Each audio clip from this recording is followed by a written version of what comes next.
and this guy wrote on my story. This guy wrote on my story, "Oh no, it's this silly man that just keeps making noises." And then he was like, "Where's David Icke, man? Do you know what I mean? All I get is this guy making noises. He's talking about me, this silly man." I was like, I nearly got offended by it, but then I just thought, you know what, that's pretty funny. No, that's good. But then, that's if hot he was to watch it's the unusual. post, if he watched the post, he'd have found out. Do you know what I mean? That was actually going to be, I was making noises because David Icke's coming. Do you know what I mean? But he never got past the noises. Yeah, that's good. Oh, Yeah, so the three silly men came from a few weeks ago. There was like 3 days in a row. There was just Jesse and Pascal and me. You know, and that happened like 3 days in a row. And we said, well, you know, three wise men. And no, we said, no, turn that around, make it three silly men. Yeah, because we were all playing in our innocence, right? So it was like, yeah. And allowing ourselves to be nutty and giddy and all those things. Yeah. So silly is very productive, actually. Yeah, I think with the wisdom comes a seriousness, maybe. Well, yeah, it's like kind of an antidote to seriousness, right? So if you can just inject some laughter every once in a while when you know, when the air gets tense. Yeah. You know, be silly. Throw some silly into it. But is that what people's like nervous laughter is anyway? Could be. Yeah. You know, because a lot of the seriousness that we participate in is so damn ridiculous. And you know, it can be really controlling as well. Yeah. You know, I mean, like even that urge to try to explain what's going on or explain what just happened can really kind of pop the balloon, you know.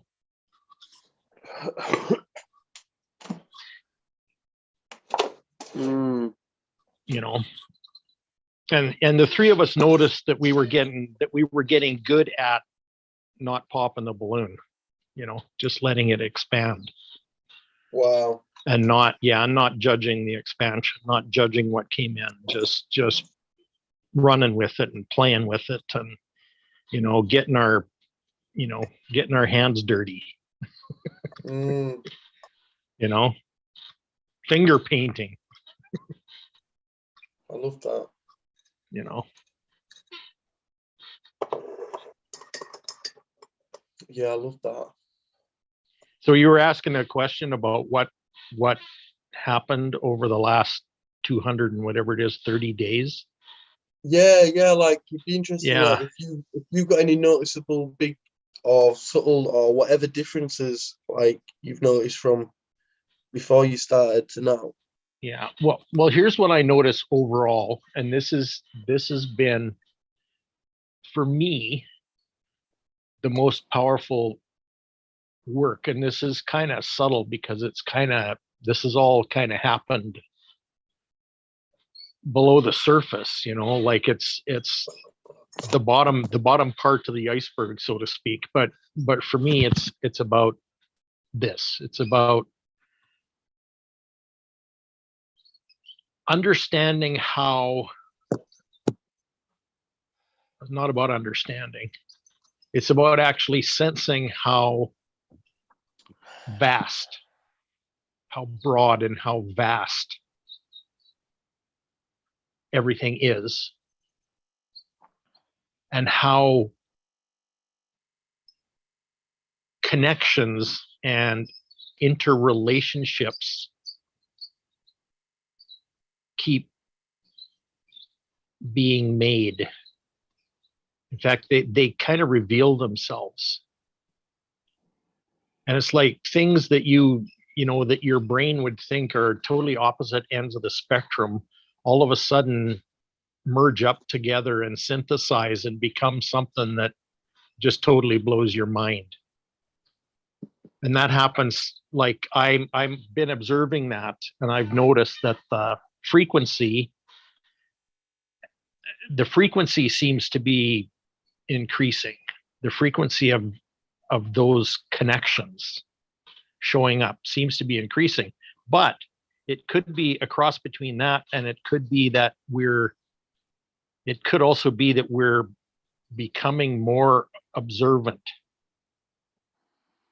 Like we're noticing more because our awareness is heightened. But I think they might be happening more frequently at the same time. I think it's a combination of both. And a lot of those things, a lot of those connections are extremely difficult to explain.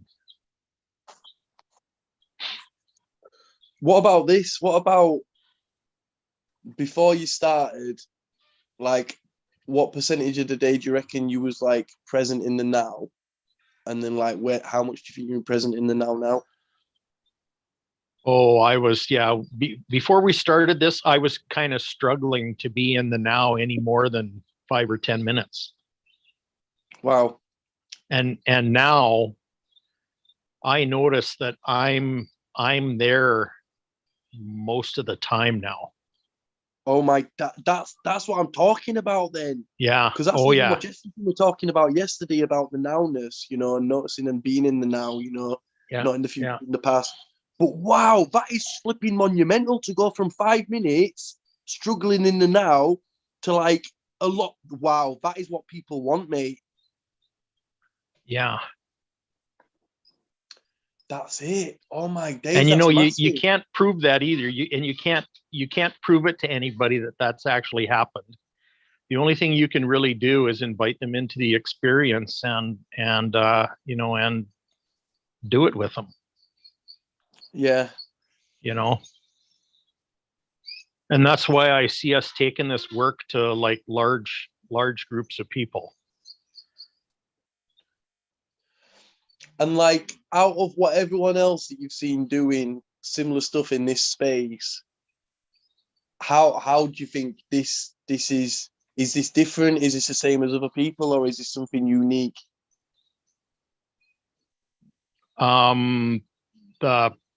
The practical part of it, yeah, I think what we're doing, the practical part of it is pretty unique. I don't know that there's anybody on the whole planet that's doing this. I hear a lot of people talking about it, and and there are event-oriented things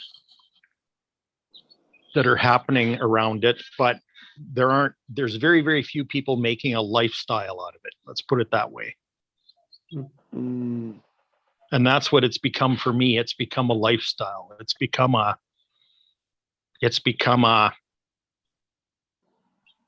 habit, if you will, like a lifeline. A way of being. A way of being. Yeah. Yeah. Is a way of being neutral.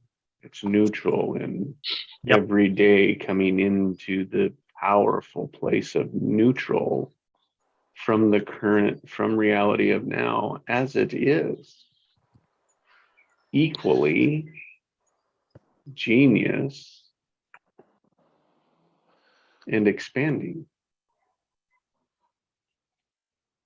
Yeah. And trusting all that. Mm-hmm.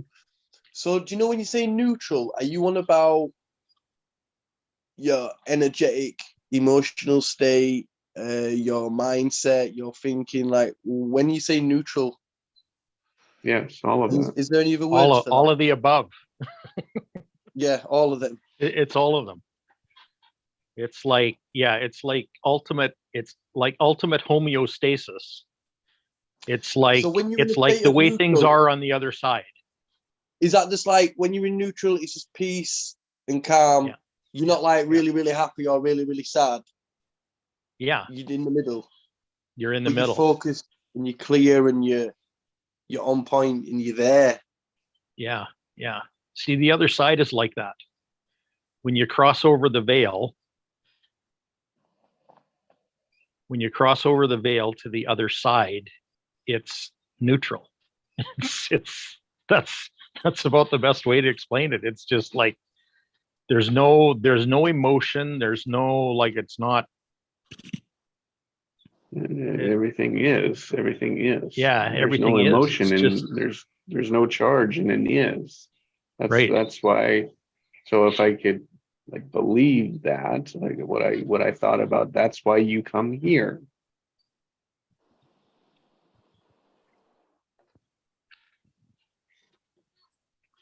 That's why we come here, is to have that flavor. And so often we think we have to be in such a high vibe. In that is what we want, yes. So that is just a guidepost, but it takes so much energy to be there, just as it takes so much energy to be charged negatively, which is what we're conditioned to be. But if you really stop and look at it, you know, like 90% of our day, we're just in a trance.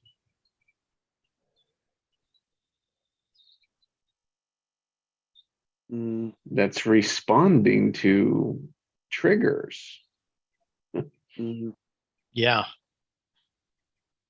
That we say we have no control over.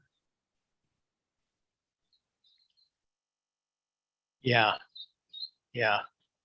Like humanity through conditioning is at the mercy of the conditioning. Yeah. And so, Joe, the only way that I know that it would work as fast as it works is to do it every day. Yeah. Yeah. And so I would say, who's doing group meditations every day? No one really. Gathering, I mean, at best, we know people are doing it weekly.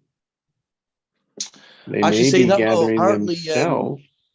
But you know, I know people that are doing group meditations every day too, but they're not even remotely coming close to what we're doing. In Gene Key's community, I think they meet up like 3 times a day and they just like sit in silence together. I don't know whether they do it on a call or what, but I know that there's that community doing that. Yeah. Where they're just all at the same time around the world connecting to the stillness. But yeah, that's it. It's going deeper in it. Well, it's not just deeper. The important thing is from our perspective, now that we've been playing with this for this long, is there needs to be interplay and interaction between the people that are participating. That's a necessity. And also it's got to be the theme behind it has to be education, in that it's important that we draw out each other's genius. Like, that's the flavor of the interplay. And that our energies communicate with each other. Not just the words, not just the emotions, but our energies interplay with each other. So it's that those 3 things are kind of complex, but that's the environment that we've created. Yeah. Okay. And some of us, those of us who've participated this way the most, have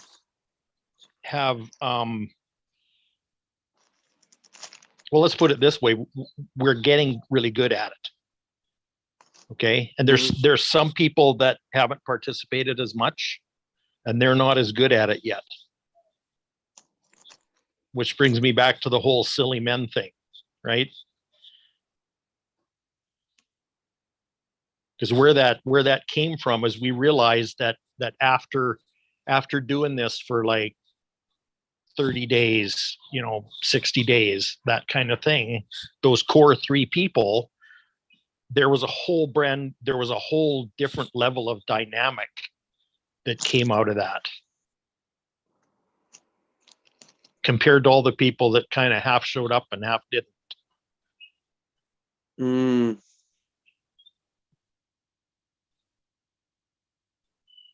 Okay, so there's a discipline component. It's the Fibonacci sequence. I mean, that's, yeah. You're leveraging that or you're not. Right. Good. Yeah. Excellent insight, Jesse.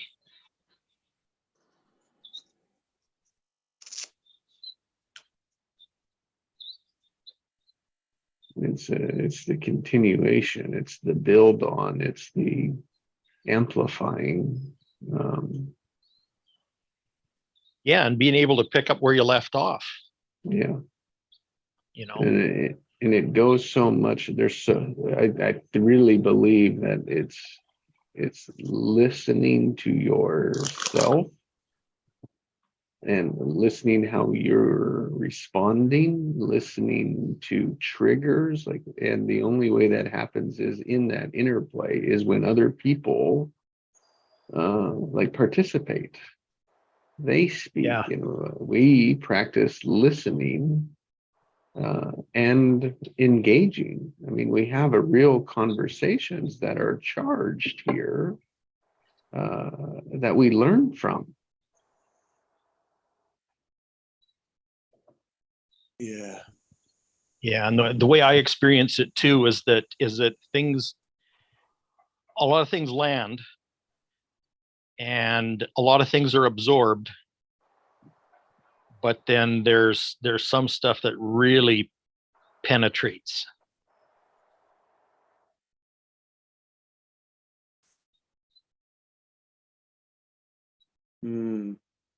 And the only place in my whole life experience that I've ever had the opportunity to have stuff penetrate like that was in this group.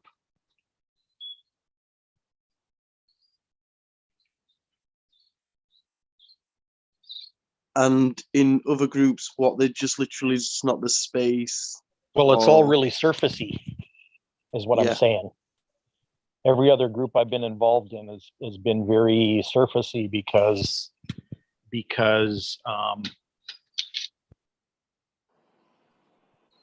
intimacy hasn't had a chance to develop. But it has here. Intimacy has developed in a huge way here in this group, like I've never seen it before.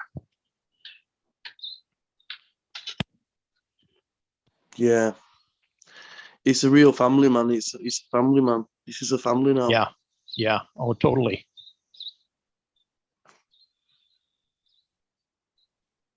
Good morning, Pascal and Nikki. We're just Joe's asking some questions, if we will. We're sharing 236 days. What has this done? What is it? What has it turned into? Where did we come from? What's the value, importance? What would we tell others about this? So I'll invite you into that space this morning. Could this be replicated? Thank you.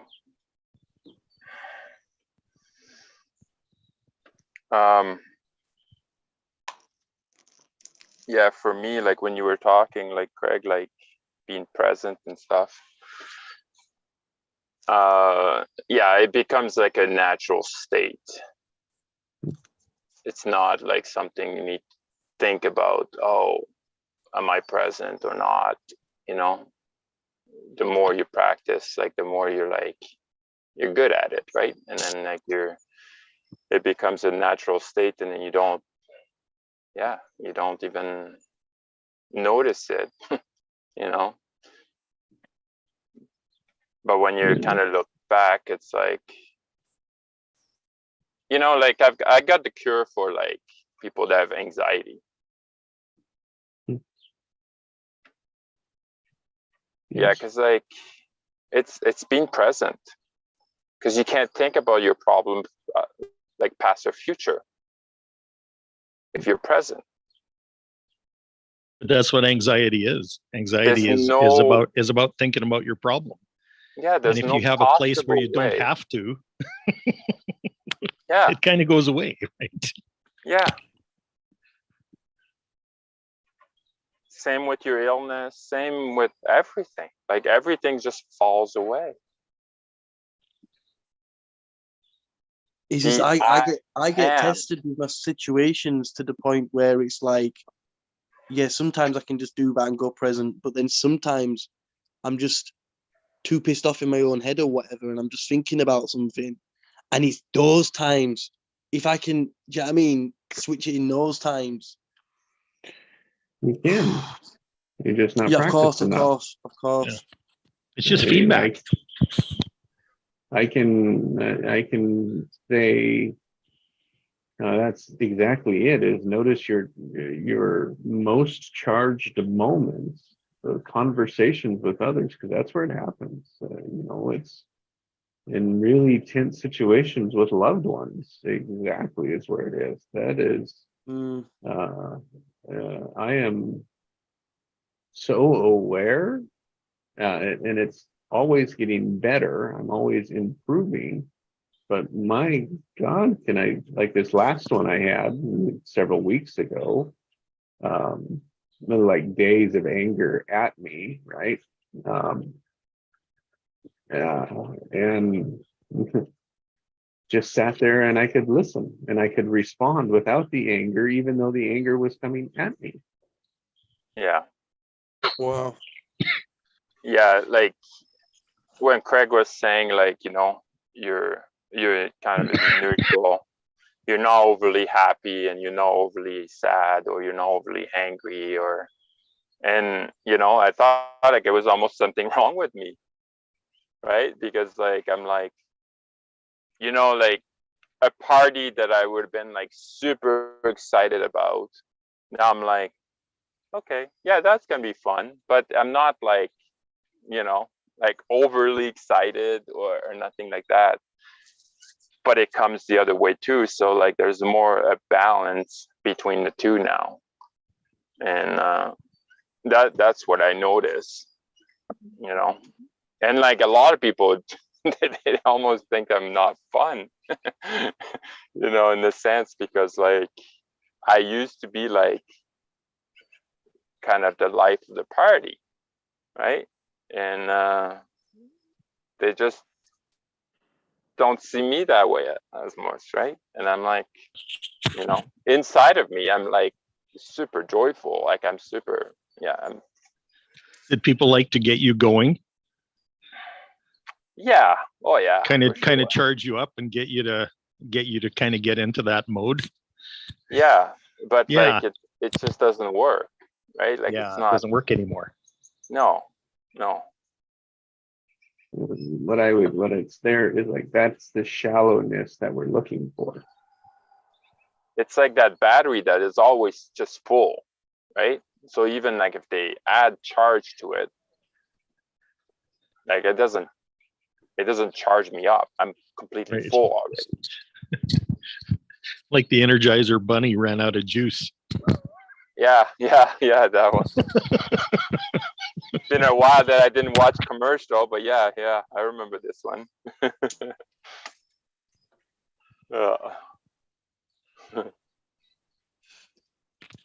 Yeah, all of a sudden you're not the same person. No. Yeah. No. And I only see it when I'm with other people.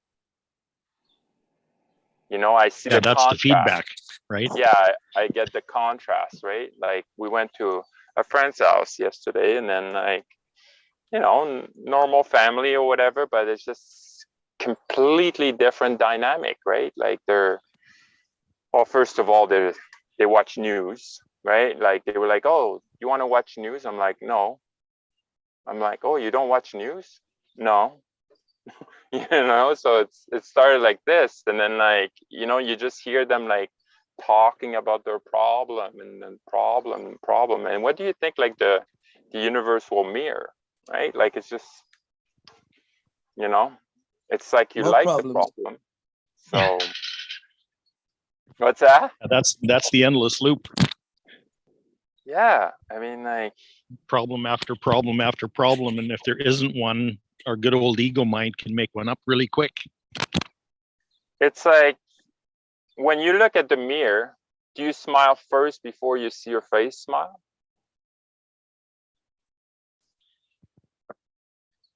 Right? So you got to smile first, and then the reflection of the mirror will reflect.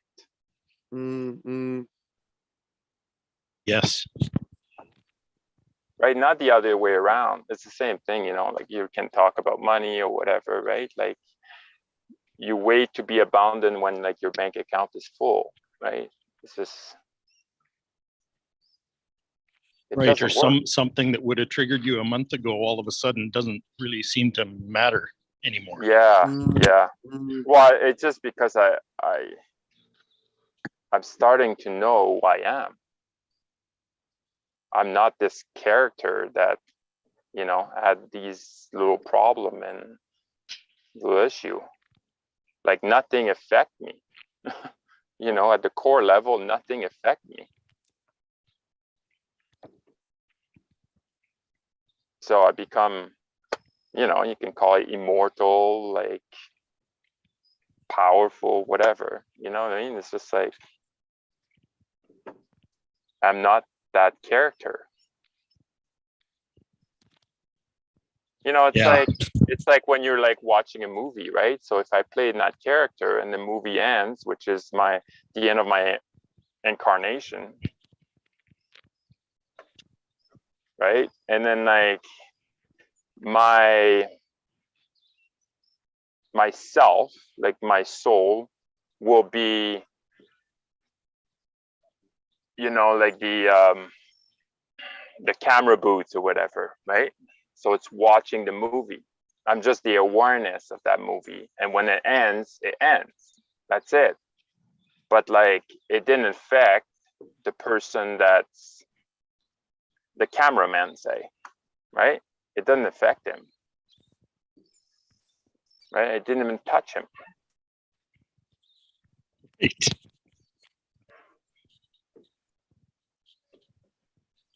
He does his job no matter what the actors are doing. Yeah, yeah, no, exactly.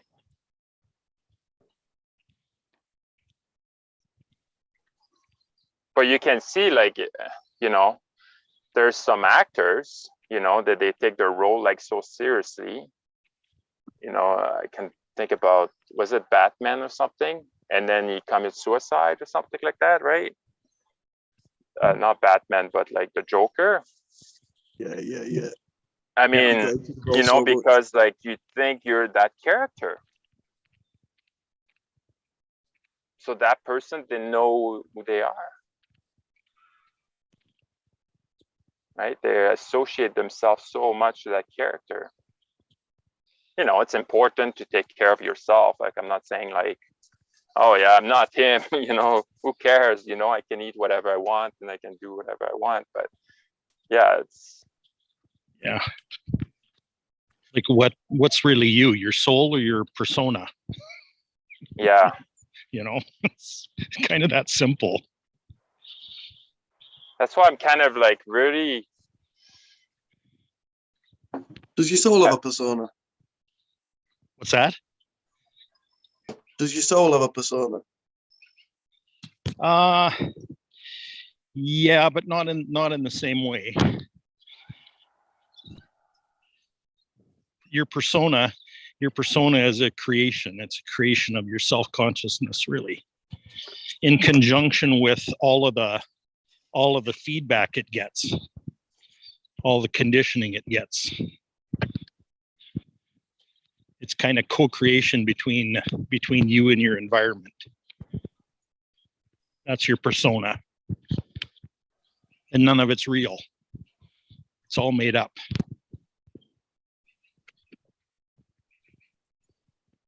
It has no context. And your soul is nothing but context. Wow. Because it's always been there. It's always been a chip off of God. Yeah, and it will always be there. It will always be there, exactly. And it'll expand just like God is. Continue to expand just like God is. Could we take a moment together to tune into that space consciously, collectively? Into our soul space? Yeah. You mean? Yeah. You betcha. The more the merrier. Okay, I'm just gonna put my phone down then. Yeah, because that's where we truly connect.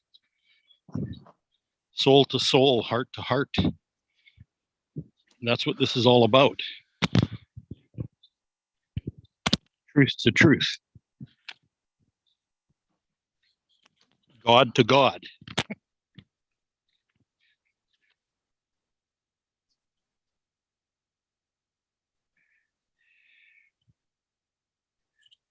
Sublime oneness.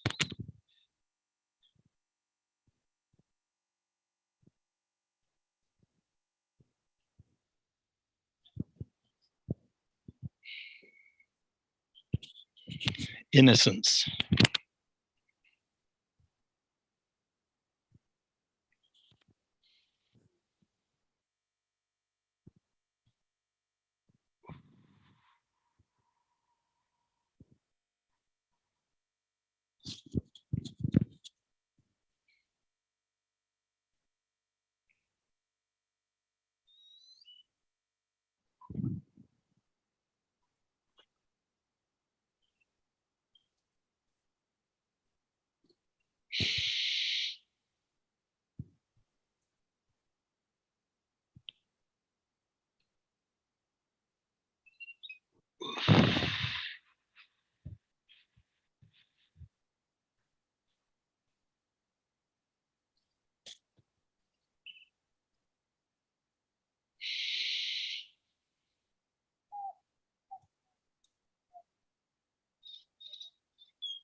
Tuning into the core of our being.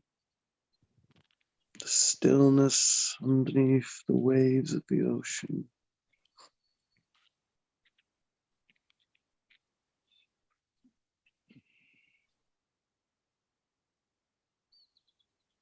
And just amplify that feeling. Intensify that feeling.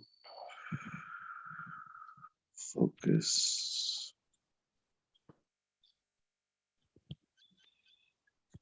Breathe in.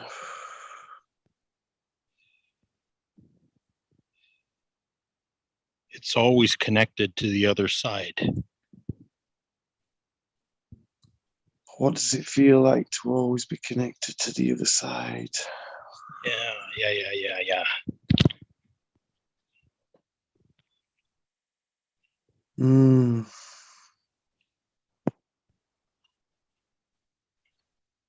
Have that strong, full signal connection. No buffering, no crackled signal. Clear there.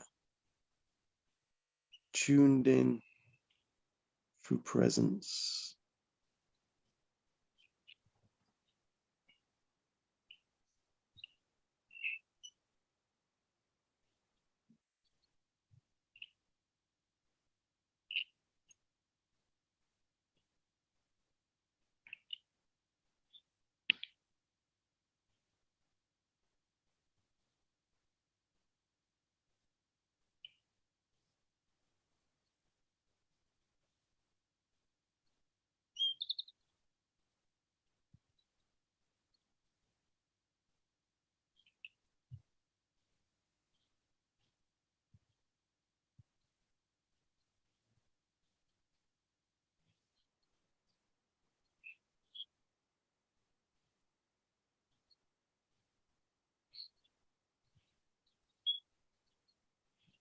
what's coming to me is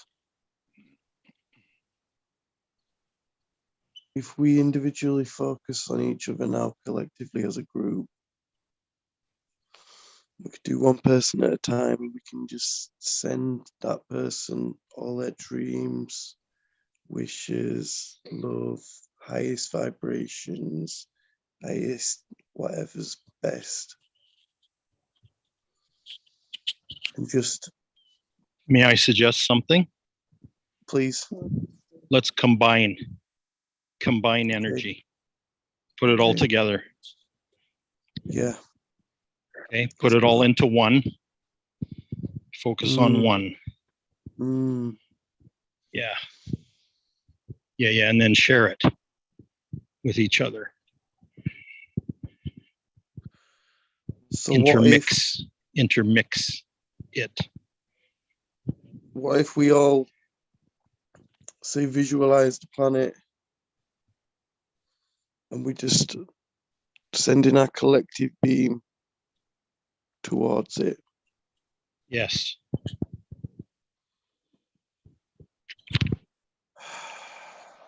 So no separation. 68 seconds of pure focus, connectedness.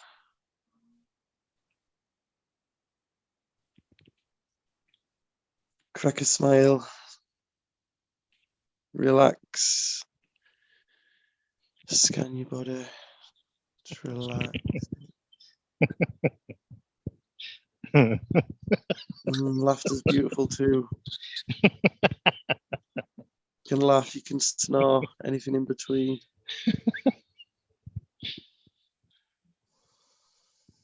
And just see the planet just glowing now, just radiance. It's expanding. It's so much fun to be conjoined. And we're just there, like we could be on top of a mountain together, all in a circle at the top of his peak. Yeah, I can see that. We're all there in a circle, looking at each other, holding each other's hands. We're like Power Rangers. Me the Morphin Power Rangers. Send out that force, feel it. Yeah. Amplify. See the planet's expansion. Just see people just coming out of a stuck victim mode and just getting hit with the realization, whoa, happiness. I can choose to be happy. I can choose joy. I can do it. Just make this as easy as possible, as effortlessly as possible, so people can tune into their truest state. Just dissolving all of the dark energies no longer serving, and just transmuting it, alchemizing.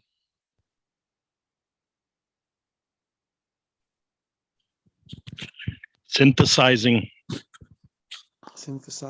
and then sending out the intention like, yo, universe, God, life, we are here to serve. Send us the people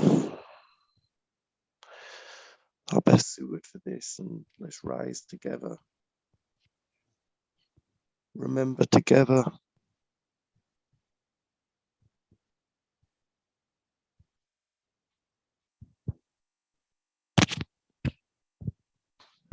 Just try to notice some energy inside your body. Just breathe into that and expand it. Just radiate the love.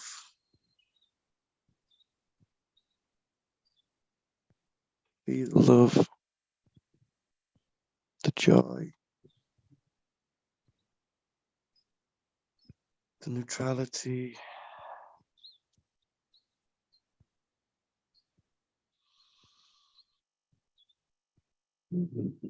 The measure is to be aware of the in-breath.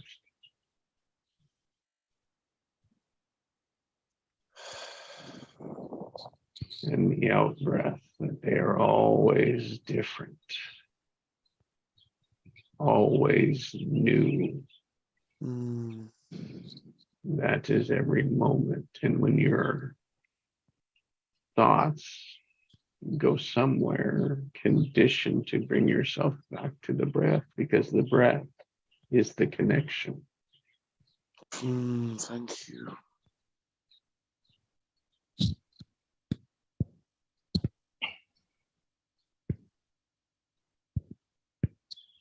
And at first, it is very difficult. It is frustrating.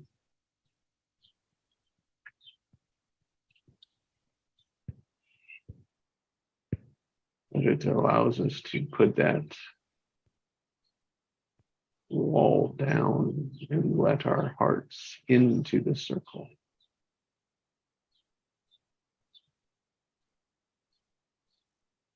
And our heart is just a metaphor for our desire, for our joy, for our vision, for being here.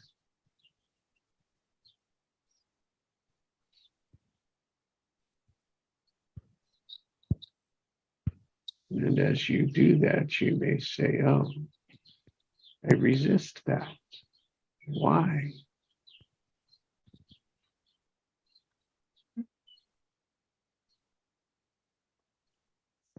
And just focus on the breath, breathing it out, letting it go.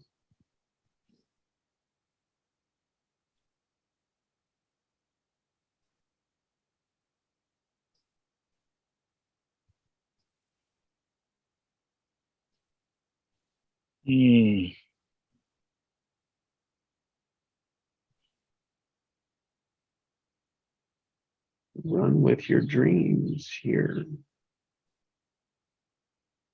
until you remember to run the breath.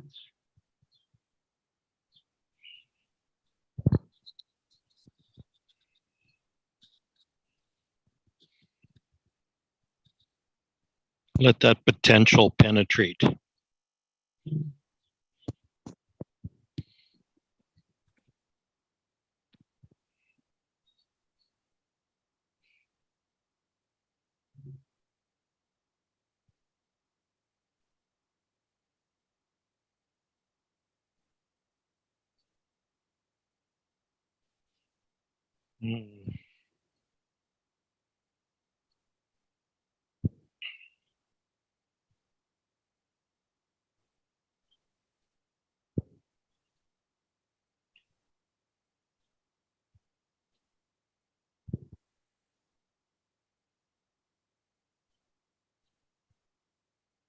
Unlocking that keypad, that lock around our heart.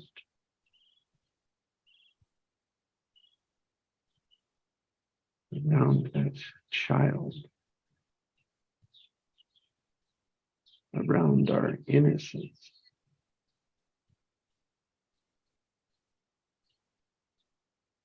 Just ooze it out.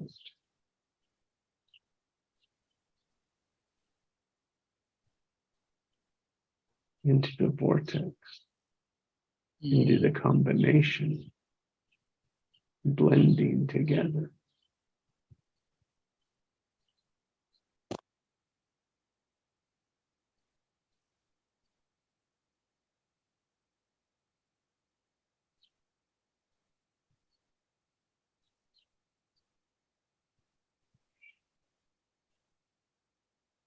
What's coming to me is the mind will try really hard to make you think something's more important than focusing on the simplicity of your breath.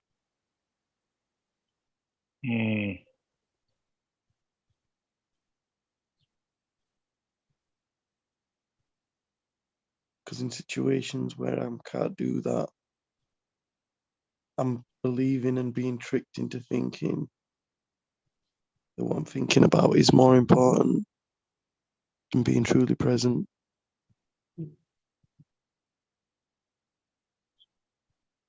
And Just see it in all the different flavors, all the different ways that goes for you. Just surrender it.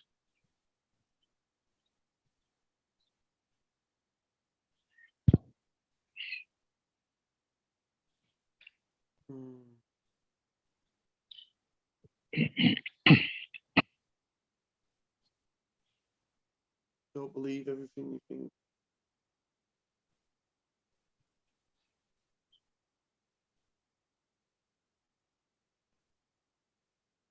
Because sometimes it's that dysfunctional part that just wants to keep us where it knows, where it's happy with being stuck.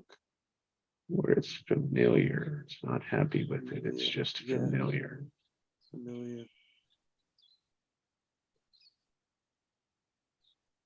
It's like, are we not safe here?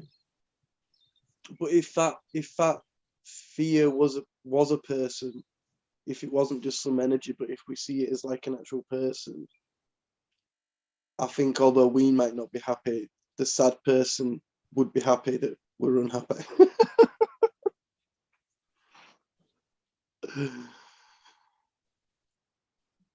Like the victim part of us, although we might not enjoy it and feeling happy, the victim's happy that it's getting its airtime. Mm-hmm. Maybe. Does the person have anything to do with that, though?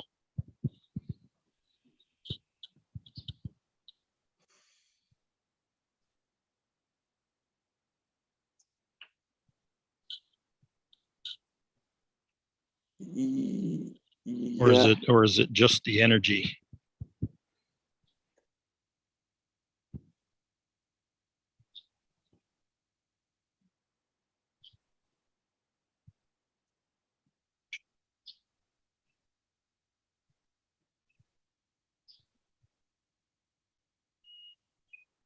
I don't know.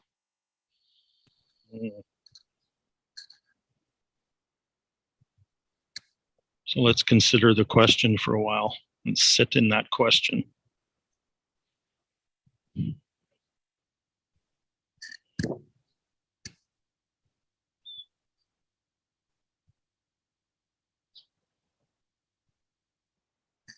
Can you re-say it?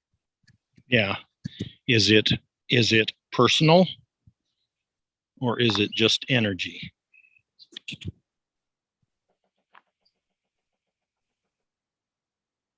It's just energy. Yeah.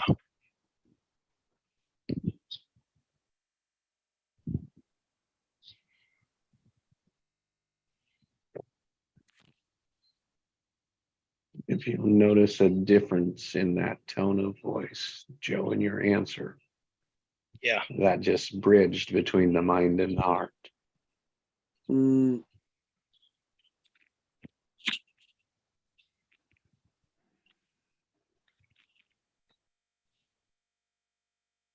Here we call it a breakthrough.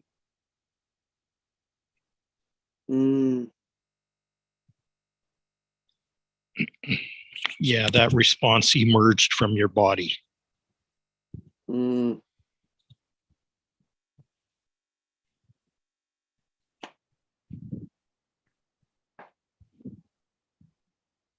Your body spoke it.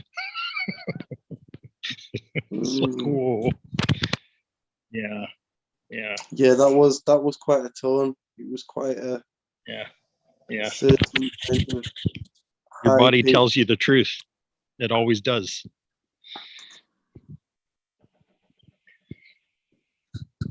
No, clarify that. It's you popped into your head, and your head has a voice, has an energy.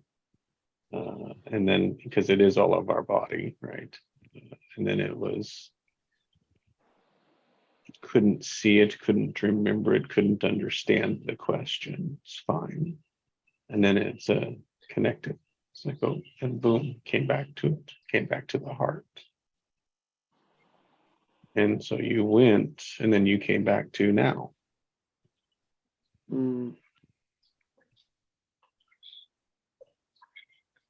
Morning, guys. Hey, Nikki. Yeah, Nikki. Yeah. Very interesting topic we're talking about, must say.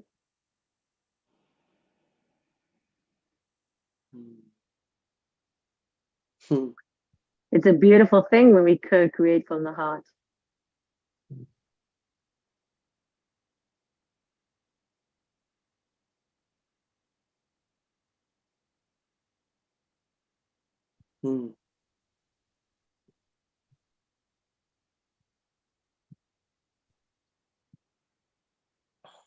When I'm in a truly present breath, I feel it in my heart area, the energy, and it's literally like a charge. And the more present I am, it used to be like a charge that came, but now it seems to be a much of a longer one, and I can just hold it there. Sometimes it's just the steadiest of breaths. Just focusing on the heart, and wow. I remembered I figured that out a few years ago, and I was telling my girlfriend, and she was like, all right, cool. And I was like, it was big to me. Like, I mean, I'd noticed it, but it kind of just happened randomly before. But when I'm in that space, that's when I know. What was her response when you shared with her? Or just like that present girlfriend, she wasn't really like into that energy stuff, so I don't think she could really relate to that feeling. Maybe that's why she was the past girlfriend. Yeah. She was still you think about it, right? The beauty of relationships that I'm very intrigued in is to know that whenever you share something, knowing where you are, that the most important thing is you have people grow with you. Yeah. And so when you're at that place, you can have just the awareness of saying, oh, that's interesting, just like Pascal says. And, I came to a family member and they're all watching TV. They asked me, it's like, yeah, once upon a time, he did watch TV. But now he's just in a different frequency of understanding where he wants to be energetically. And that's when he can say, no, I don't. And that's when people think and allow you to always realize, oh, but you were that person 5 years ago, or a year ago, or 6 months ago, or even whatever. And now when you have taken on that newness of where you want to be, of having that understanding, that people will have a lot to say. They'll have a lot to say. And that is in our reality world, where we find it very much of a contrast with others because they're not on the same frequency. They're not on the same level. And it can be very frustrating, hey? Because it's the other discourages you or encourages you. And no matter if you say how intelligent or spiritual you are, you're still living in a body. You're still going to experience the natural of what is going to be, So I find that very interesting, Yeah. Because people can say to me, oh, well, Nikki, you were that, you did that, blah. And I go, yeah, I did. But I was a different person then. And that is the truth. You are a different person. And what's springing out to me when you're saying that is not only are we self-identifying with our identity and our character, but we've also got everyone around us also projecting it onto us and holding us into that. Yeah. There's double whammy. Exactly. They're mirroring it. That's why triggers in relationships will always be triggered. It's never going to go away. That's the growth of realizing, now I understand. Yeah, but here's the big side to that. The truth is, you're not really a person. Yes, we do understand That That whole thing is made up. that. That is also true. That is very true. That is so true, Craig. But not And everyone it's really holds nice that. to hear that. But not everybody knows that. That's Oh yeah. exactly. Yeah. See, this is where the advance. This is why we are advanced. This is why we can see where our growth is. Even in this conversation for the last, how long have I been on? I don't know. I've been listening, and it was just so intriguing. It's just like, wow, man, wow, just phenomenal, amazing. And so as then we go, when it's like, oh, can we come back to our heart? It's it. Is it? Is it? Yeah. Yeah. Yeah. Yeah, the collective we- heart. We condition ourselves in the silence to come back to center, which I'll call neutral. Exactly. Yeah. Yes.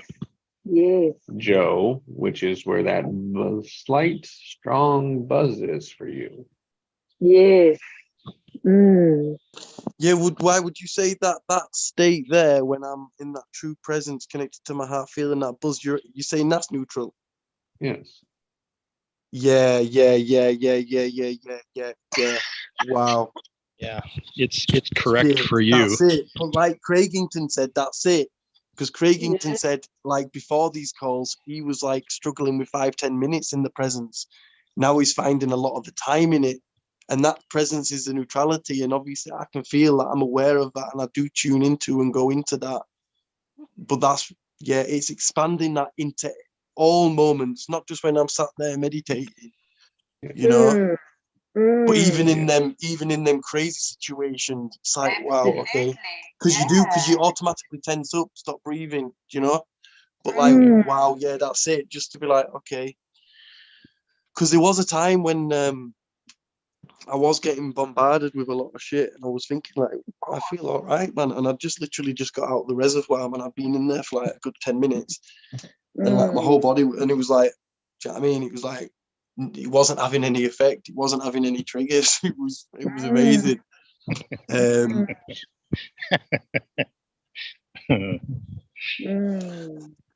But like the triggers, I think I've just got.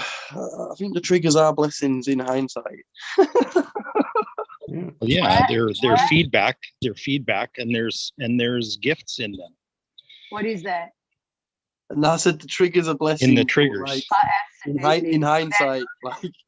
No, absolutely. Now I'm really like, yeah. Now I have a whole different idea. Yeah, that's so true. So neutral is just to be aware of it. It's like that's where we want to be. That's where we're in our power. Yeah. And it's feedback when we're out of it to say, oh, here, why do we get out of it? What are the triggers? Is that you're taking something personal. You're making it about you. Yeah, you think you're an individual. You're making it about a person, a personal, but you're not a person. Yeah. Just don't think you're personal. Yeah, it's crazy. It's just like, yeah, it's so cool. So cool. Well, let's improve our personhood. Yeah. Personal development. Oh, but that's a crazy thing though, because I was at a retreat other day with my kids, and we're doing like a fire ceremony and stuff, and Harmony was like, yo, is this a cult? And then like I wasn't actually too sure, like, so I just thought I'd just Google what a cult was, yeah, and it said religions, something else, and then it said personal development. I was like, oh shit. There's personal development cults, man. Yeah. Like, oh my god. Yeah. Wow, but I was curious to that. Like, that's why everyone when you in these things, it's like, the old play.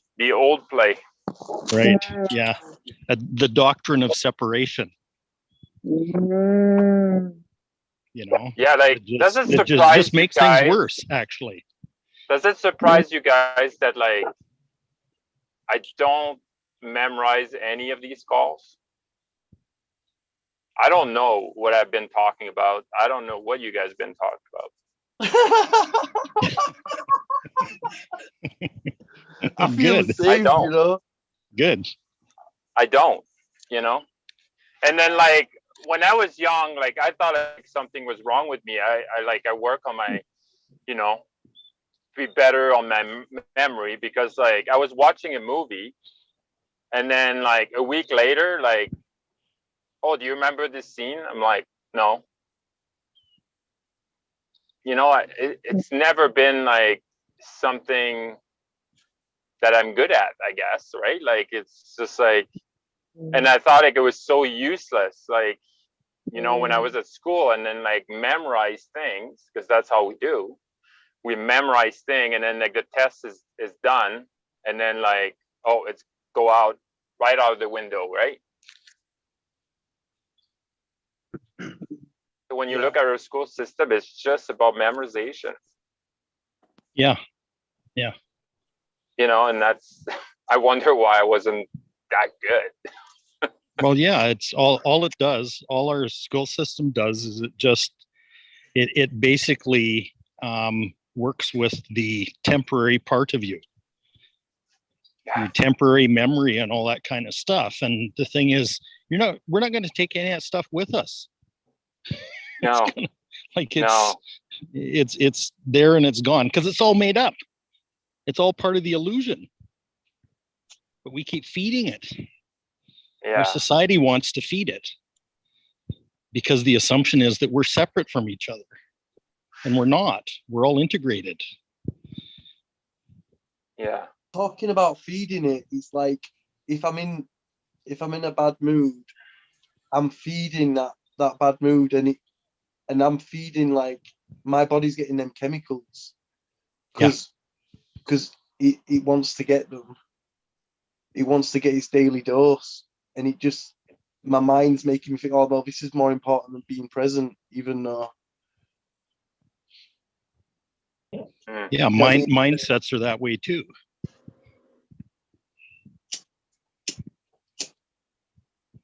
They need to keep being fed all the time. Yeah. Yeah, and don't take it on the wrong side. Like, it's not, you know, like, it's not what you guys said. Like, it's not useful for me. It's just I let it land. You know, Yeah, I feel the word. Yeah. No, I know exactly what you mean. A lot of the times I'm out with Yeah, right? And you let your superconscious figure it out, right? Yeah, you don't have to engage with it. Your superconscious already has. And like, yeah, like,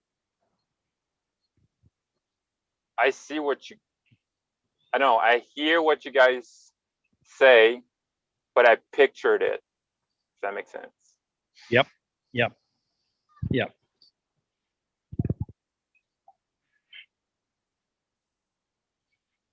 That's the way.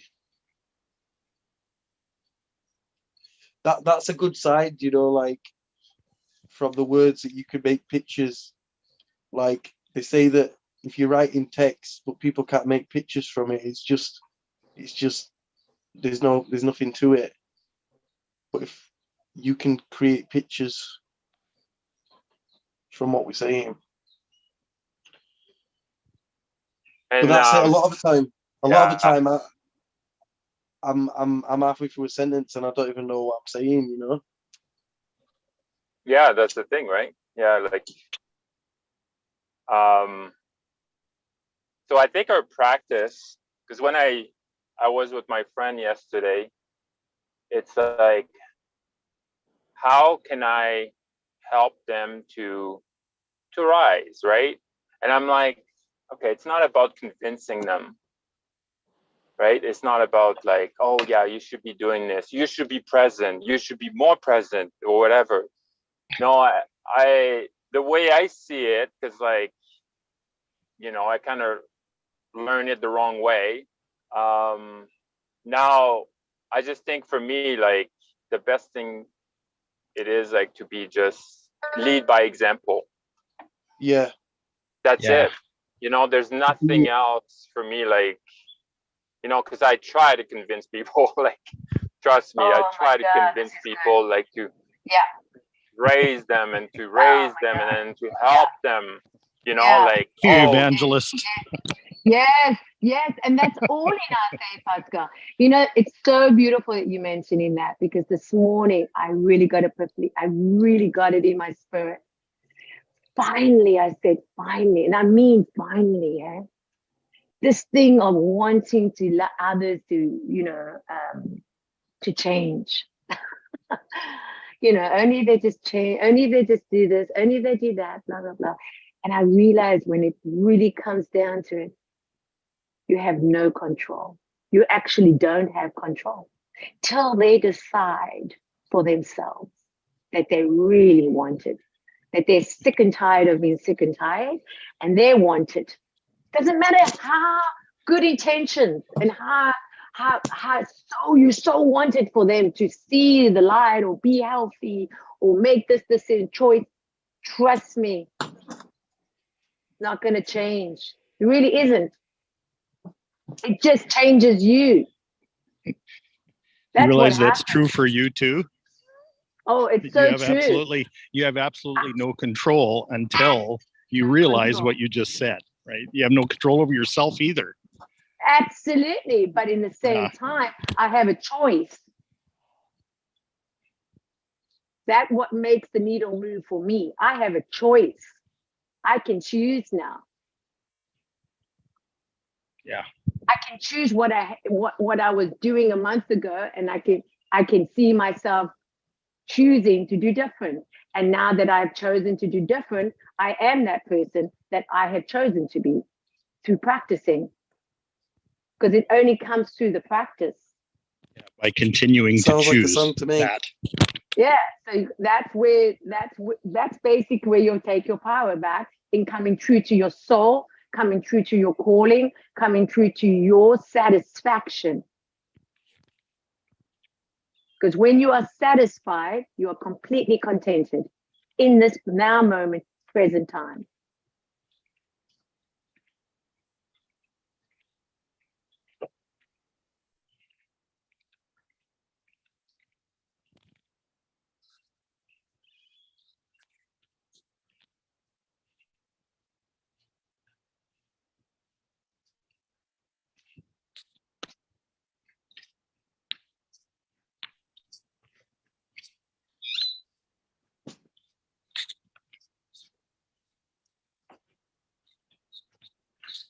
What energy is the longest sustaining naturally?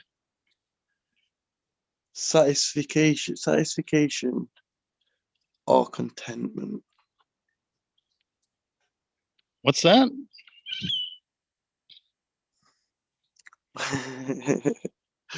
What is the longest naturally sustaining feeling?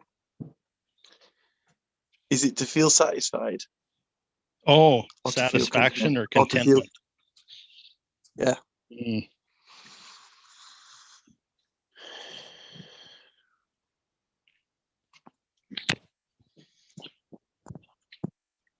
every Saturday I comes to a place that's called Nevermind, and there's always like a message on their board. And this one, it says, "There's no path until you walk it." Ah. Yeah. I like that. Yeah, it's only when you turn around and look back that you realize that you've been on a path. I don't know. Yeah. That's a good one. That's funny. There's no path until you walk it. It sounds funny even. Oh my God. It even sounds funny. Wow. It's pretty deep, to be honest. Yeah, it is.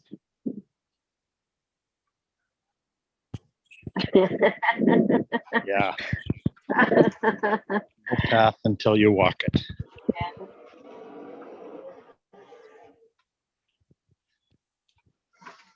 Well, I'm grateful for the path that I'm on, that I have people beside me, walking it with me.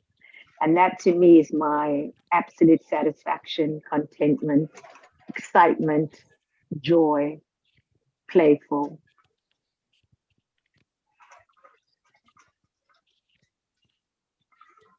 Fills my heart. Oh, that really rings true to me too, Nikki. Yeah, I know.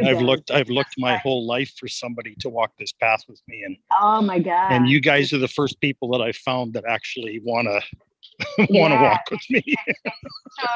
It's so much fun. It's like it's like in my throat chakra, like it comes from my heart to my throat chakra. I'm really like allowing that to express with such contentment, and I feel that so much that it fills my whole body up and it fills my heart, and that's where I feel the most vulnerable, because it's the most times where I've been hurt so badly. But it's okay now, because I know that it's not about me protecting myself or being safe, because I am safe. You cannot take my safety away from me. Do you follow? It's not that something you're going to do, because you know why? I don't put my safety in your hands, because I know if you're going to fail me, and that's going to happen, you're going to disappoint me. You're going to not disagree with me. You're going to do something and I go, whoa, what an asshole. What is he on about? I'm going to say that is going to happen. So that's why I don't allow it. You follow? This is very powerful. Because you are how you say, you are your own safety net. Yeah. You do not have to be saved anymore. Yeah, you follow? You do not have to be saved anymore. And then for me, it was a matter of finding my own safety. Yeah, of course. Yeah, finding my own safety. Yeah. Like, and that's not in a location. It's not in it's not even in the people that are around me. It's like it's a state of mind. Yeah. It's a state of being. A state of being, yeah. And that's what Pascal was talking about. It's a state of being that it becomes normal. That you realize, oh yeah, this is what it is now. This is the norm. It used to be a trigger. It used to be something that, I reacted to, or I did repeatedly. But it comes a time when you go, that's interesting. That's why I feel it's just the experience of enjoying now. It's nothing to go, oh, is it this or is it that, or should it be this or should it be that? Even in the chaos, even in the whatever, good times, bad, you just say, okay, what do I need to learn from this?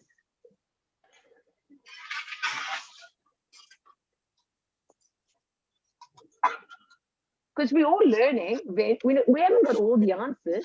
That's why we need each other. We need to learn from each other.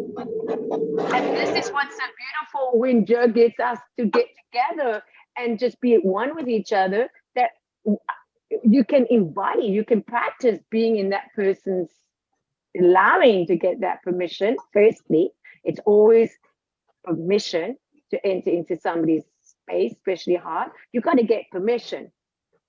And that was what we gave each other. We gave each other permission to open our heart. I don't think there's really much more you can do for another human being. As much as we say we're not, but we are. But you know what I mean, yeah? And that's the beauty. It's sharing your heart. Because where the heart is not only God, but our pure genius of allowing it to then connect with others.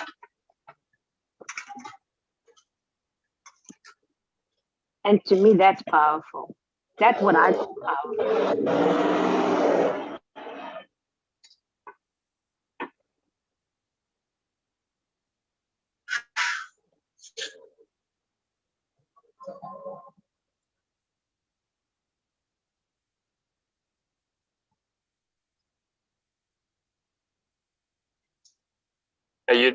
You know, when someone's attacking me, like my personhood, I usually respond, yeah, that's one way to look at it. Yeah. And they usually don't respond much.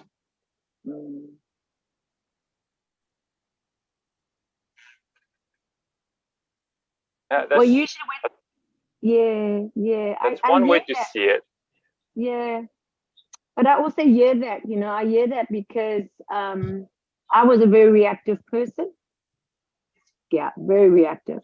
And I realized that now that I understand that, because sometimes people can't manipulate you or they can't control you, they want to change your behavior to their what they want.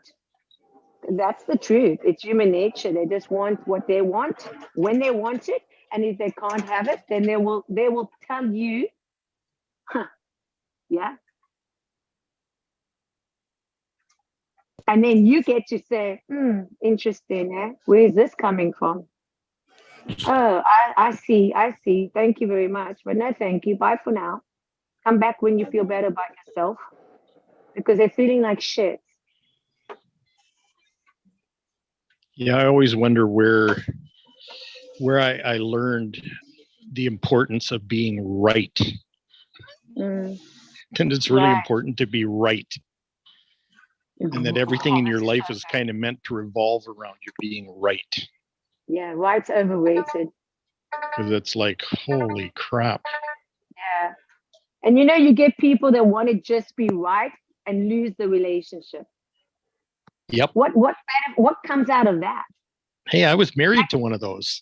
Yeah, right. But that's the truth, right? Like, it's like, you kidding me? You want to be right, so be right, but you're gonna lose me. Is that really what you want? No.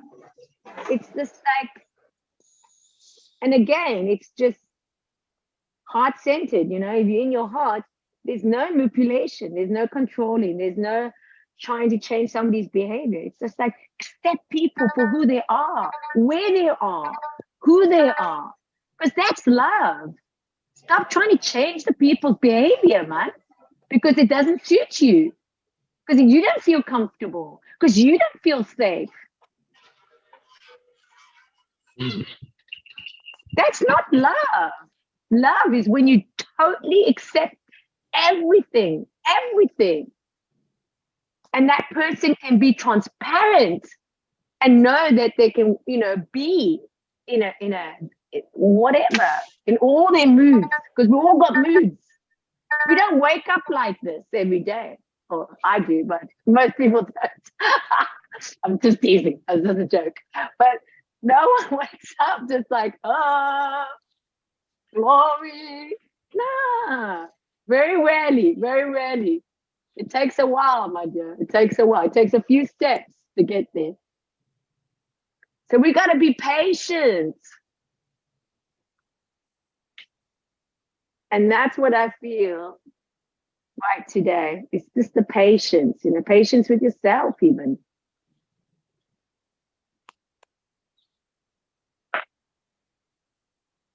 Good morning, Allison. Welcome. Morning, Allison. What? We got Allison? Awesome. Yeah, the woodpecker. Yeah. My woodpecker, early bird. Morning, everybody. Sorry, I had my mic on mute. I had it on mute for the first half an hour. It was quite an interesting conversation. The boys were saying, Allison, you'll be very impressed.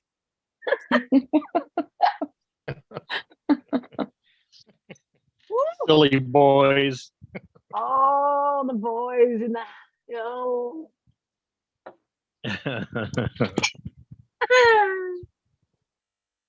Well, we're at 236. I believe 244 is a Fibonacci trampoline. Oh. 244 Okay. is. Yeah, Cool. I think That's 8 days. that's right. Very nice. So next we were week, working. Sunday. That's right. We're just. So Joe asked the question. Was like, and I heard it in a way of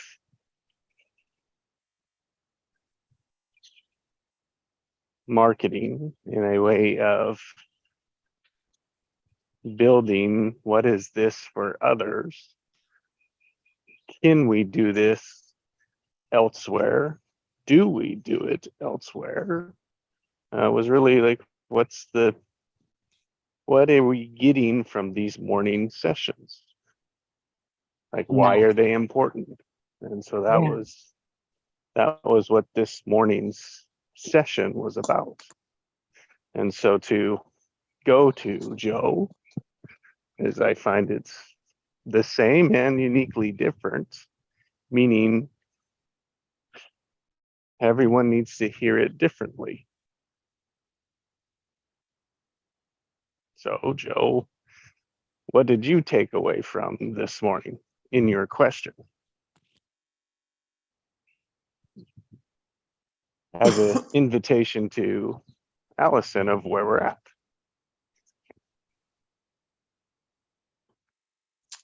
What stood out to me a lot is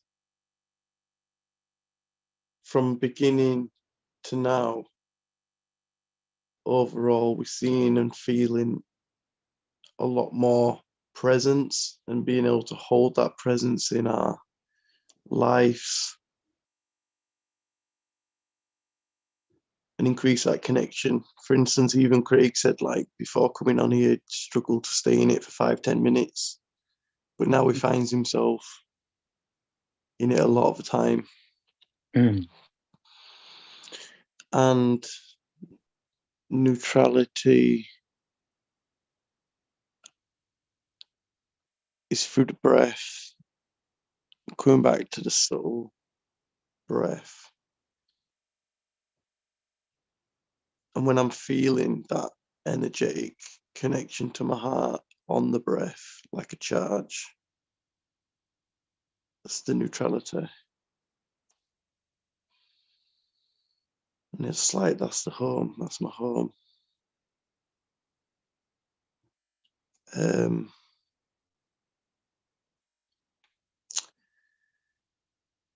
But yeah, it's been one of those discussions, like Pascal said, man, to summarize. It's a bit of permission. But yeah, having the friends, the connections, the love, support, the listening, the giving, the sharing, all very soul nutritious, soulfully nutritious. You are so ready for your podcast. Yeah, no kidding. Thank you, Allison. Oh, thank you, all of you beautiful people, man. Seriously, when I'm on a live stream now, it is different now, like, as well. Like, I don't think I'm as erratic.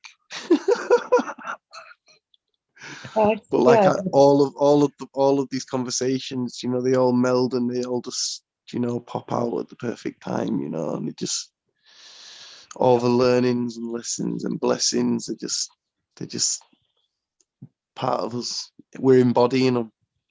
They're embodied. Mm-hmm.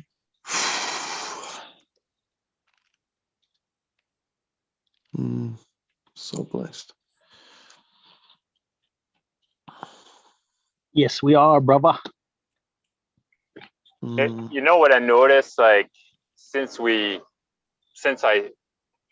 was, like, it was my first call with you guys. It's like I was thinking about, like, oh, what can I say, like, that's going to be super useful, and then, like, that's going to help this group, like, to grow and blah blah blah blah blah. And now I just don't think. Good. I stopped thinking. You learned to stop thinking. That's the best news. I don't. I don't. Who would have thought that? It's so strange to say that, right? No, it seems. And the funny thing is, you didn't even think about what you were saying. No. Exactly. But the thing, I used to be like extremely shy, you know, and I forced myself to get like in like groups, and then like just share like maybe, you know, 3-4 words, because I was extremely shy and I had to think about what I'm gonna say and then repeat it to myself and repeat and repeat and repeat and repeat, you know. And then like when it's my turn, Instead of listening. I'm like shaking, right? I'm shaking like when I'm like talking, and then like it goes all wrong, you know. And I'm like, oh, I forgot to say that. Until I In your like, head, in your dead. yeah, absolutely. Oh dear. Pascal, that sounds like anxiety to me. Oh, it's huge. Huge. Thank you, doctor. Well, you're the one that said that you had the fix for it, so which is true, right? When Yeah, we that's break why through, I create a problem and a solution, right? Mm-hmm. Yep. I create my own problem, and I was like, oh, I got the solution. Being present. I think that is a monumental shift and a concept to get around the point that 80, 90%, maybe 99% of the world is in problem solution orientation, and to be just taking that transition and to be bringing that clarity to the people, because when that penny does drop, because we're so focused on the problems and bringing the solutions, but making that transition to what am I going to create? What would I love to create? And that's it. It's not the past to the present. It's the present to the future, to the now. Do you know that structure? But just creating that structure is monumental, man. Yeah. But it's hard for people to take because we're so used. That's what we're given. That's what everyone does. Well, that's what I do. I've literally said it to people, and they've got offended. Like, what you on about? This is how we figure out where we're going. Like, we've got the problem, and then get the solution. But it's like never-ending loop. But it's like they can get offended because it's like that's their way of living. it's insanity. But to shift to the creator rather than the fixer. That is a right. And it's the common sense. It's the way that we think the world works, and it's so connected into, well, we have to be right. So when we're right, we solve the problem. Yeah. Because you can't solve the problem if you're not right. That's right. But do you want to And be you have right? to prove or it do you want to be happy? also. Yes. Got to prove you're right. You And can be right or you can be happy. and so as an observer of that, Joe, it's like, like you can't fight it, right? Because it is so deep in society. All you can say is, I understand you haven't looked at it yet. Mm-mm. I mean, that's the sadness of it, is that they haven't explored it for themselves, that they are in an unresolvable loop, and you know it won't work. It's structure. Maybe though, Nothing personal. Because if I'm saying, like, if they might get defensive if I'm saying this problem way isn't the way, so that's why maybe just not talk about that at all and just okay, let's create, and then get into that, and before you know it, it's like, yo, this feels good, and they're like, yo, this is the difference. This is creation versus problem solving. Which one feels better? Yep. You know what I mean? After the fact, bring it up. Like, have you noticed we've not been problem solving right now? We've been creating what we feel like. Yeah. You know, because that's a state of energy that people get stuck in. That's right. And demonstration will always be the most powerful way to teach. Yeah. You notice, Joe, that every time we've gone into a co-creative space with people, like random people, every single time core belief has come up and it's shown up as some kind of resistance. Every single time.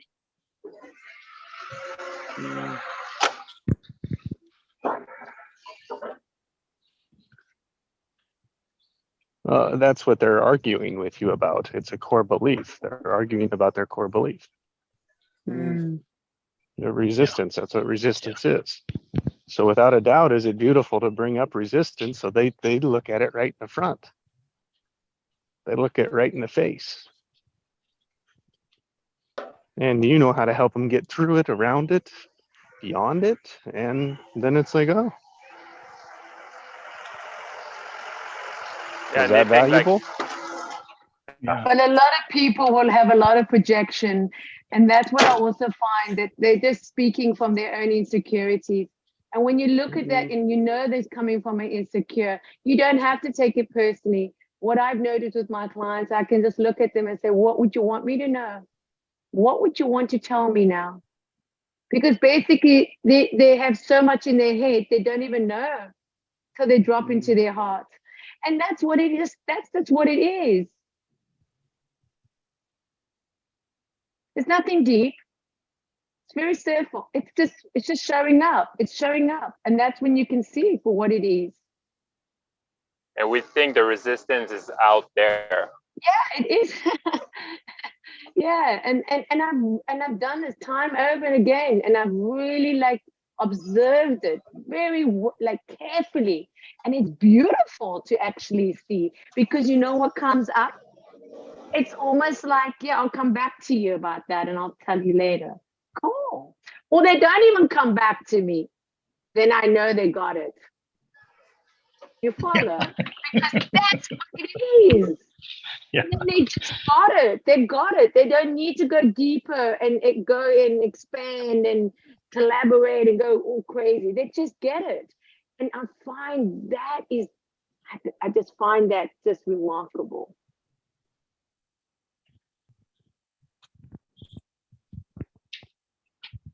And then the next conversation, or when you do have an interaction with them, you see them in a whole different, there's a whole different light there. Because the light has switched on them. They've got their light switched on. You know, they're not like, yeah. Yeah, and I think the only reason you can see that is because you were there before. You know, you were talking about. Absolutely, not even a question. Right? Not even, and it's not. Absolutely. It's not to blame them, whatever. It's just like, yeah, I was there, and then you know. Yeah. And you look back and be like, oh, what did I do, to get out of the hole? You would say, right? Absolutely. And that is like putting yourself in their shoes, because once you can walk their path, then you can only give them the experience of what they're experiencing.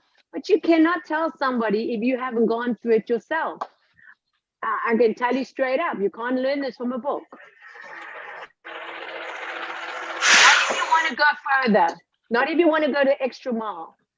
Can't learn it in the classroom either.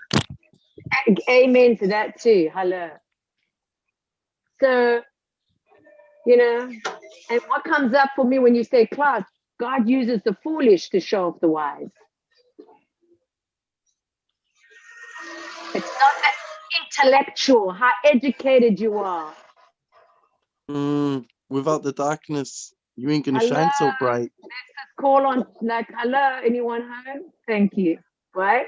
So yeah. Well, this is all about integrating your darkness. Amen, amen, and amen. Making friends with it. Yeah. Yeah, it's very beautiful, and that's when things just come and unfolds in front of you, and you go, "Wow, how did I do that?" No, it just happened, just like that, just like that.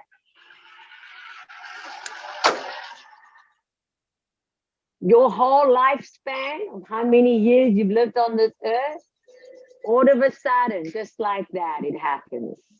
Just like that. And it's a new dawn. And it's a new day, new dawn.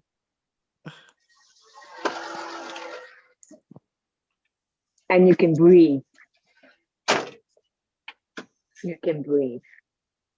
Yeah, I don't know if I would go that far of like making friend with the darkness, just because I feel like it's not making a relationship with it.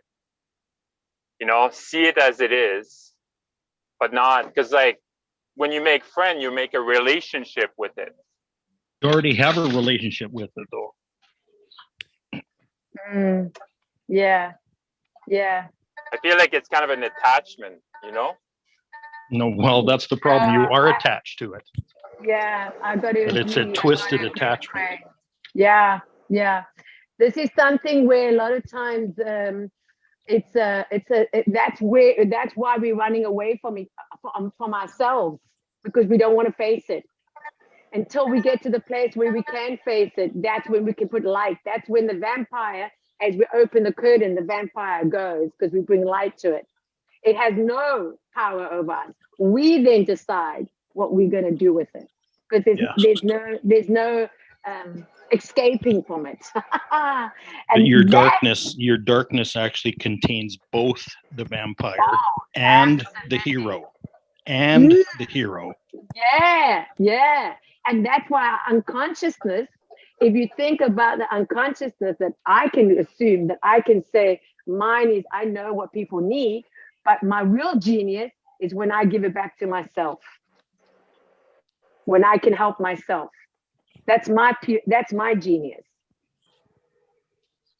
Because in my enneagram of a number 2, I'm obviously more than one, but my main one is that made me feel like that was selfish. I was selfish to be able to give, not to, it was selfish to give to myself.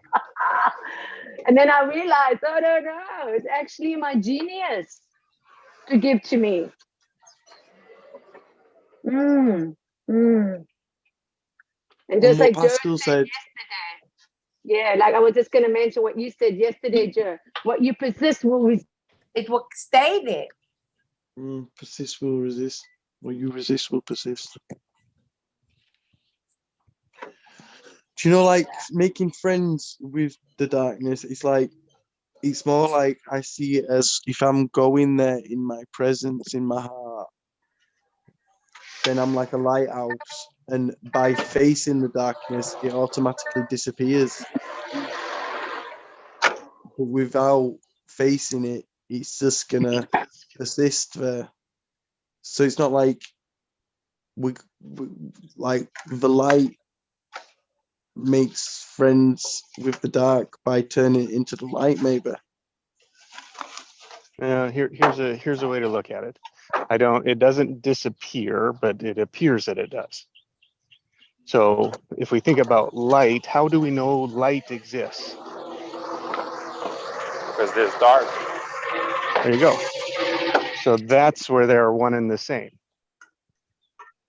So if we're going to call it resistance as the dark side, right? We only know what we want as the other side of it.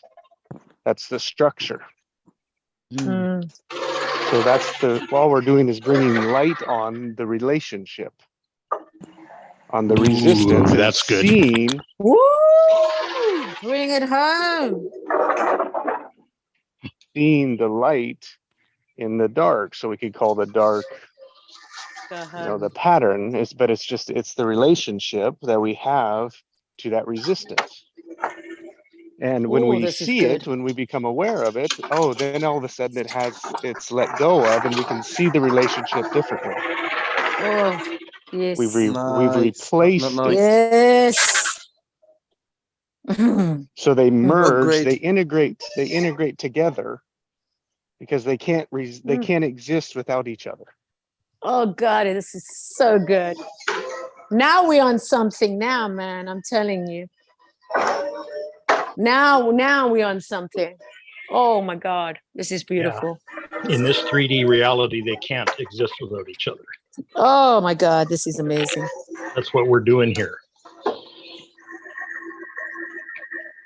Love it. I'm loving it, man. This is it, man. Yo, Pascal, Talk do me a about favour, my getting brother. excited. Oh, Oh yeah, just can you? Pascal, yeah, hit the mute until you're gonna talk, my brother. Yeah, we love you. oh my God, I love this. This is a party. So This is feed a it party back. I want to become. So feed it back to me. Oh, yes, baby. Thank you. Yes. Yes. Right, all right, Nicky. Right, say that again, Jessington, just to clarify for the record.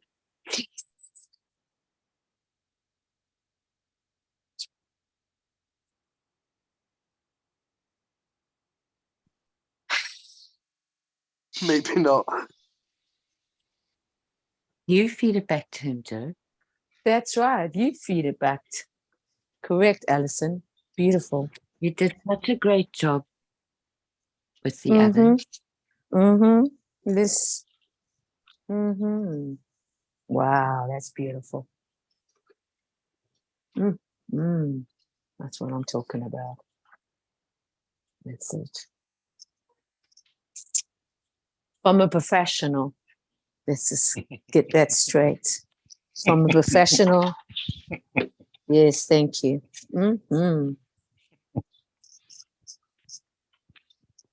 No pressure, Joe. No pressure.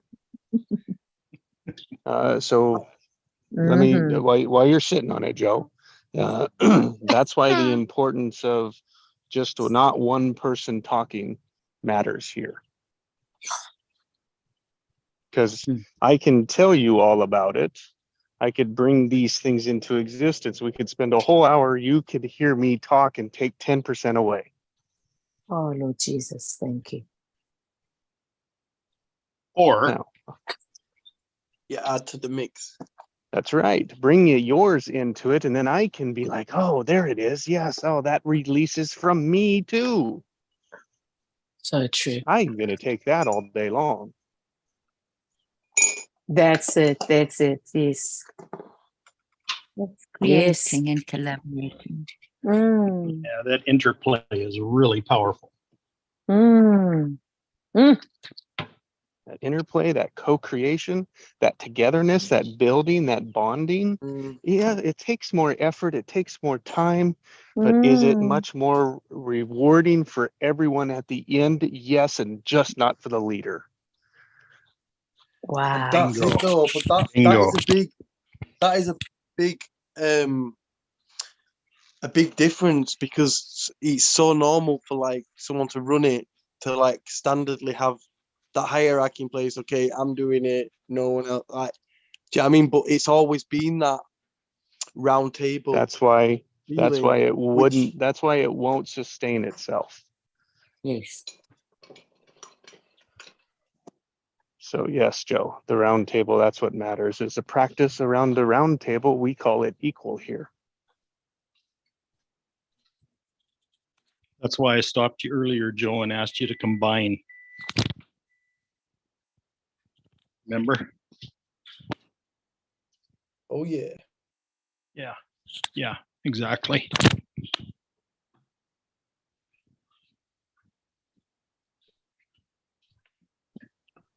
You know, sometimes you can't really see what you need to see till somebody sees it, and then they can voice it out.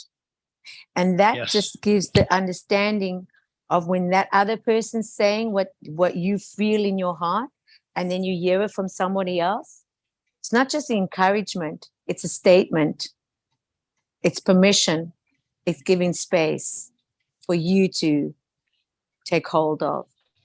And that's why it's so beautiful when somebody can tell you, I see your heart, or I see this, or I see you on your broadcast, or I see this, or I see that. That is not just verbalizing. That is actually prophetically speaking into existence.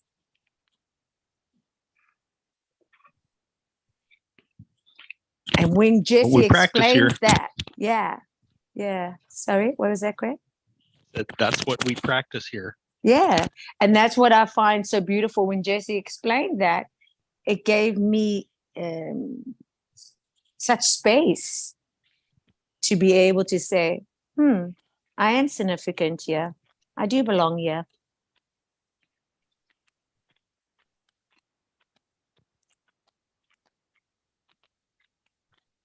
Oh, yeah. And that's I when hate my to say sorry, Alice. that's okay, Joe. Before it gets lost, can you go for it and give back what you were hearing? Sorry, what do you want me to do exactly? Sorry again. So when you asked Jesse, so we asked Pascal to mute, right? Because Jesse had been he'd been talking to something. Yeah. And it resonated for you, which is why you asked Pascal to mute, because you wanted it clearer. So before we go on to other stuff, I'm wondering if you would like to go back and just speak to what resonated for you from what Jesse was saying.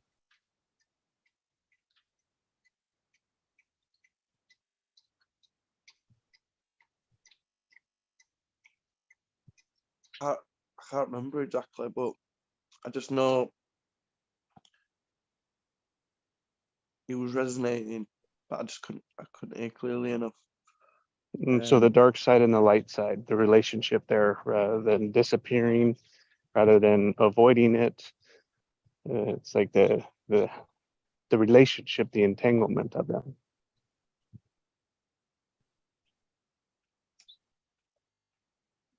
Yeah. So they're one and the same. They are exactly the same. It's just our personal, how we personally relate to it. And what we find is that our resistance, we'll call that the dark side, the darkness, the resistance is what we're taking personal. We have some relationship to it. And we just don't need like to that we have a see- relationship to it. Huh? We don't like that we have a relationship to it. We don't like that relationship to it. That's right. We don't like how we're orienting to it, so we run away from it. See, the dark side, the shadow side, you just say that and everybody's like, oh, I'm afraid of it. I'm scared of it. Well, the dark, how do we know there's light?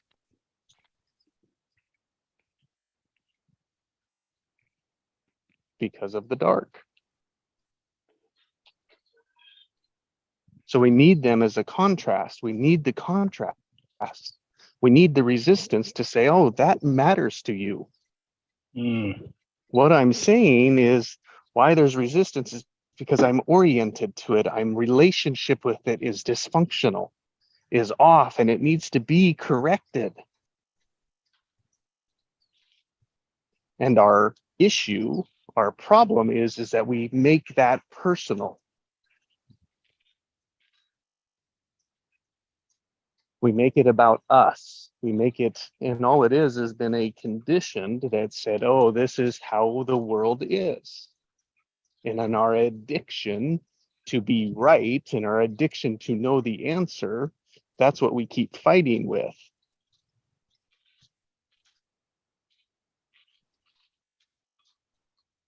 So not to fight the dark side, the darkness, the shadow, but to look at it and be like, what are you telling me? What's the information here? Because then I can see the light through it.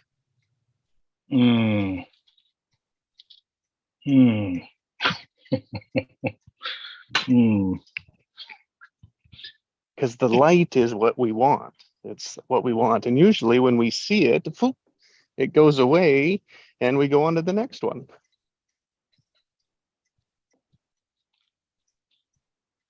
It's like your supernova, Joe. Yeah. What happens to the dark when you turn the light on?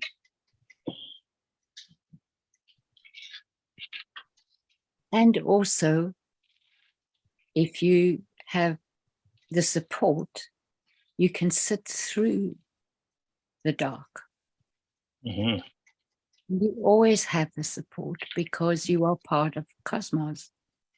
Cosmos is there, and cosmos is light and dark. And with your intention,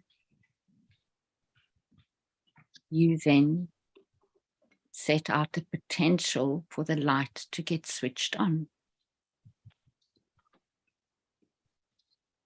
When I say this as though it's so easy, it's not. I don't find it easy all the time at all. Not at all. But Me neither. But Jesse really has helped me to get to the simple steps of it. It wasn't meant to be easy also, I don't think, because if it was, then we all would be just like robots in like getting it all right and doing everything. That's the whole understanding that, you know, should it be easy? Should it not? No, it shouldn't be easy. Nothing's easy, to be honest. You know, it just takes discipline. It's a practice. It really is. And commitment, hey, Nikki. Totally, yeah. And coming from that, you know, I was made for hard things. I actually came to that realization. I was actually made to face hard things. Because if I look back at my life, nothing was easy. And I'm not being a martyr or a victim, because I'm not. I never was. And I really feel that really strongly to say that, because I was there in a very situation where there was no light. But in my actual little understanding, I always knew. I always knew there was more to what I was going through in my life. You could feel the pulse of the ocean. I felt the pulse. Yeah, man. I felt the pulse. And that I can say, now that I can be here in my heart, knowing that I knew what I've always wanted, and now I get to experience it. Wow. I say, yeah, it did come with a price. It did. It did come with a price. But it's worth it. And when I heard it, now I can really know it because I have experienced it. It is worth it.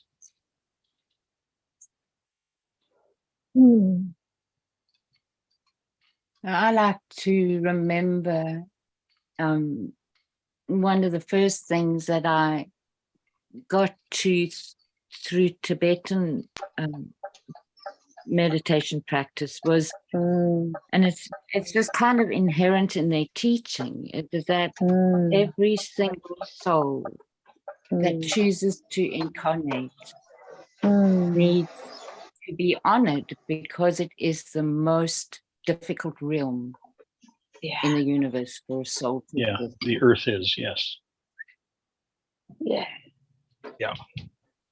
Oh, And that was it's very paradise soothing. at the same time. Yeah. And especially at this time in history. Yeah. Why? Yeah. So much transition is happening right now. Yeah, now I'm getting a shift in my body unprecedented now. in human Yeah, history. I'm releasing now a lot. Yeah, I can don't feel know it in about that, Craig. I know you often say that. I'm not so sure about that. And I'll tell you why, because there's also never been so much available. You know, each time that we go into is equally difficult and equally facilitated. That's how I feel about it.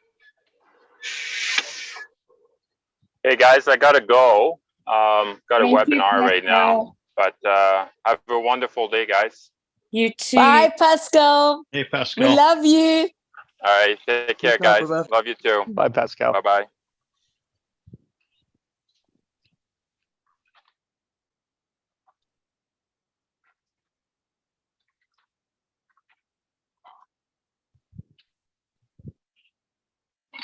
Sorry, what was that, Alison? What were you saying?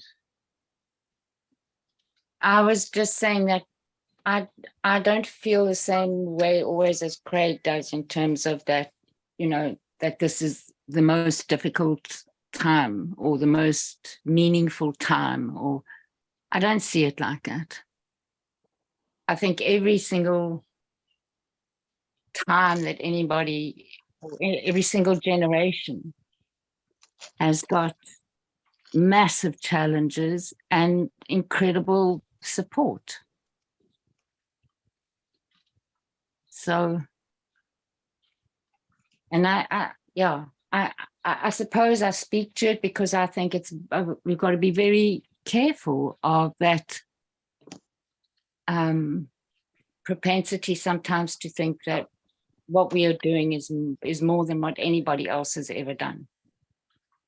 I don't think that's true. Yeah, but that's not what I'm saying.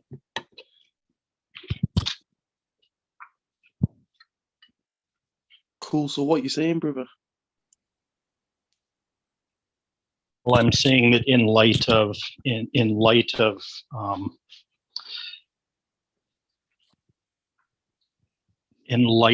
the interaction between energies on the planet right now, and there's other things that have gone on, like things like the explosion of the supernova in 1987, and the precession of the equinoxes,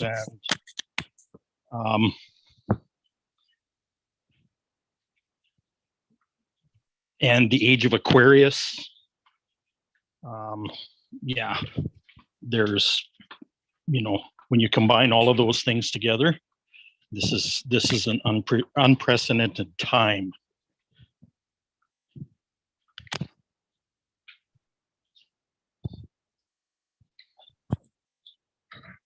And I know that's why I chose to be here now.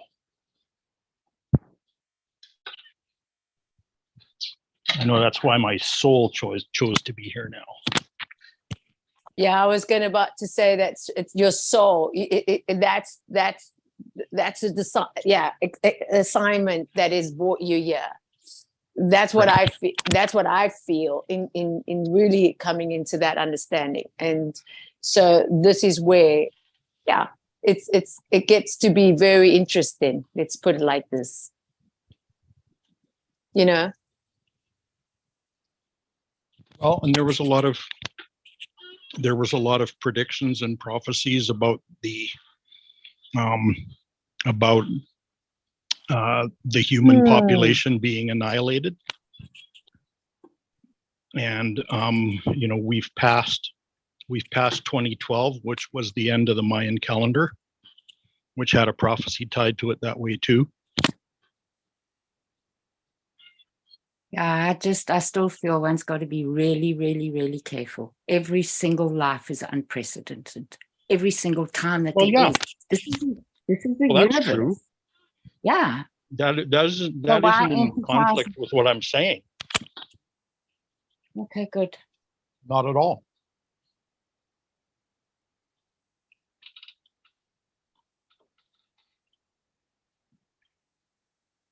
But because of free will and choice, the playing field is always different. It's always evolving. I would agree with that totally.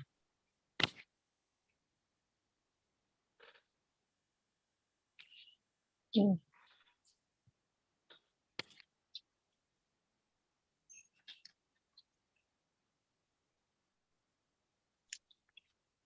Yeah, I think every time, every life, yeah, definitely. I don't know, but I do kind of feel like I kind of do buy into that. Like this is like a flipping next level time to be alive, like the shifts and stuff that's going down, the way in which things is progressing at the rates that they are. Yeah.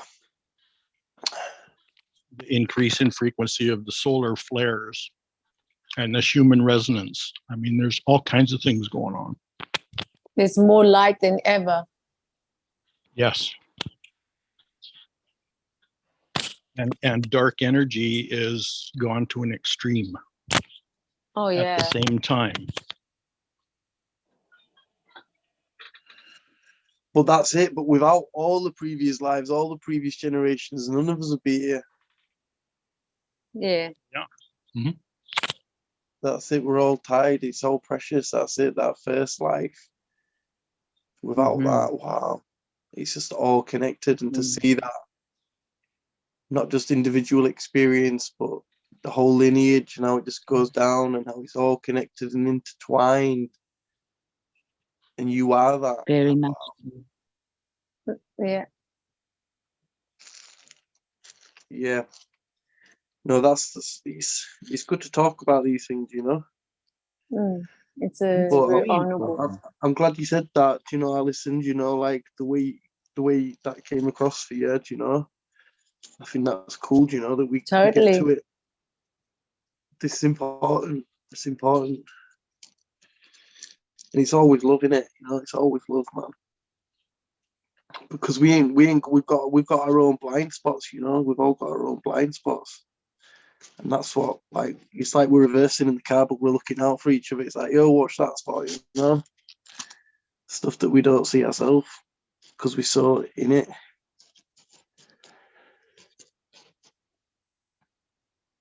Namaste, when you say thank you to someone, you say namaste, is actually honoring the light in somebody else. So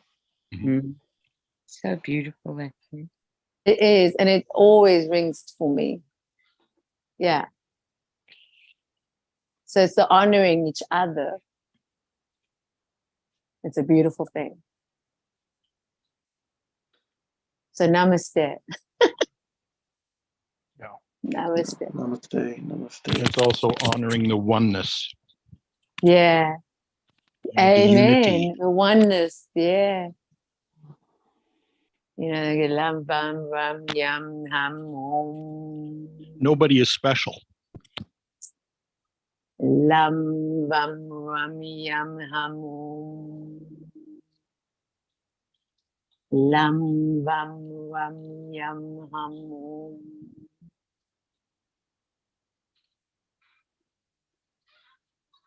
I spoke from your root chakra. It's very beautiful. It's lam, bam, ram, yam, and om. The vibration of each chakra being open. Lam, bam, ram, yam, ham, om.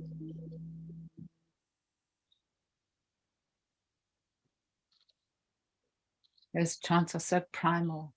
Isn't it? Beautiful. Nam yu ring kyo. Lam vam ram yam ham om. Yeah. Lam vam ram yam ham om. Yo, should we wrap this up with a word of the day? Yeah, because have we done that yet? No, we haven't. Not that I've been on since.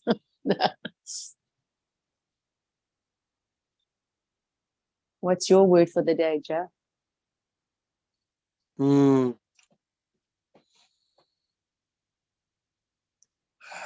I don't know. It's probably because Craig said something, but I just got instantly hit with synergy. Oh, nice. What is it? Synergy.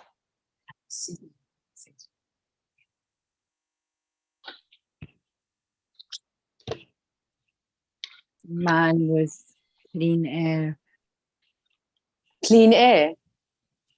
Oh, Mm. that's very good one. Yeah, clean air. Oh my God. Yeah. I'm so Clean freaked out about the Brits with all the fires. Yeah, yeah. We had it like even yesterday. It's the pollution is very, very much. Yeah, yeah. Wow, clean air. Yeah. Ooh.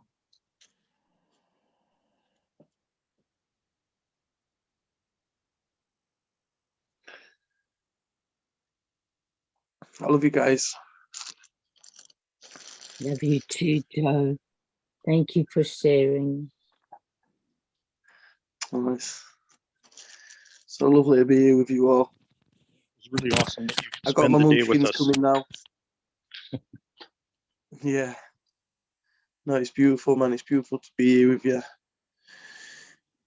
I feel, yeah, it's beautiful. I've got my munchkins coming soon, my girly whirlies, so Ah, I'm gonna chill with them. Gonna go to the fair. Have a great summer's day. Thank you, thank you. Hopefully the weather holds up. I love you guys, and I'll look forward to seeing you when I see you next. Yeah. Bye, big Joe. love, brother. I'm gonna head out too, guys. Thanks Bye for bye. today, man. Thank you so Powerful much. call. Blessings. Powerful call. Yeah. Bye all. Peace, peace, peace. Bye-bye. Big love, Jesse. Thanks. Great. Big love, everyone. Big love, Jesse also going.